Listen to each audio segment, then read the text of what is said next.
പ്രതിപക്ഷ നേതാവ് കെ രാജനാണ് എന്ന് സങ്കല്പിക്കുക. എന്നിട്ട് അവിടെ ശക്തമായിട്ട് ഇടപെടുക, ചോദ്യങ്ങൾ ചോദിക്കുക, സബ്മിഷൻസ് അവതരിപ്പിക്കുക, ക്രമപ്രശ്നങ്ങൾ ഉന്നയിക്കുക, അടിയന്തര പ്രമേയത്തിന് നോട്ടീസ് കൊടുക്കുക, ഇറങ്ങിപ്പോക്കിയത് ആഹ്വാനം ചെയ്യുക. ഇതൊക്കെ ചെയ്തു കഴിഞ്ഞാൽ കുറച്ച് കഴിയുമ്പോൾ ആളുകൾ പിണറായി വിജയനെ ബാലഗോപാലിലേക്ക് വിസ്മരിക്കും. ഇവരൊക്കെ വെറും പാഴുകളാണ്, നിയമസഭയ്ക്ക് വെറുതെ അലങ്കാരമായിട്ട് ഇരിക്കുന്നു എന്ന് മാത്രമേ ഉള്ളൂ എന്നുള്ള ആളുകൾക്ക് മനസ്സിലാവും. അപ്പോൾ കെ രാജനാവും കേരളത്തിൻ്റെ യഥാർത്ഥ പ്രതിപക്ഷ നേതാവ്.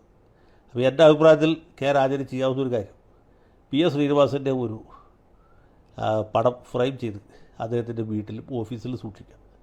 കാലത്ത് വീട്ടിൽ നിന്ന് പുറപ്പെടുമ്പോഴും നിയമസഭയിലേക്ക് പോകുമ്പോഴും ഈ പടത്തിൻ്റെ മുമ്പിൽ തൊഴുതട്ട് പോവുക. എന്നിട്ട് തൊഴുത മാത്രം പോരാ, പി എസ് ശ്രീനിവാസനെ മനസ്സ് വിചാരിച്ചുകൊണ്ട് നിയമസഭാ നടപടികളിൽ പങ്കെടുക്കുക. അങ്ങനെ തീർച്ചയായിട്ടും സഖാവ് രാജൻ വിജയിക്കും. ഉപനേതൃസ്ഥാനത്തിലൊന്നും ഒരു കാര്യമില്ല, യാതൊരു കാര്യവുമില്ല. അതുകൊണ്ട് രാജൻ എൻ്റെ ഒരു ദീർഘകാല സുഹൃത്താണ്. അദ്ദേഹത്തോട് എനിക്ക് നൽകാവുന്നൊരു ഉപദേശവും നിർദ്ദേശവും ഇത് മാത്രമാണ്: കേരളത്തിൻ്റെ പ്രതിപക്ഷ നേതൃസ്ഥാനം ഏറ്റെടുക്കുക. Subscribe and follow me.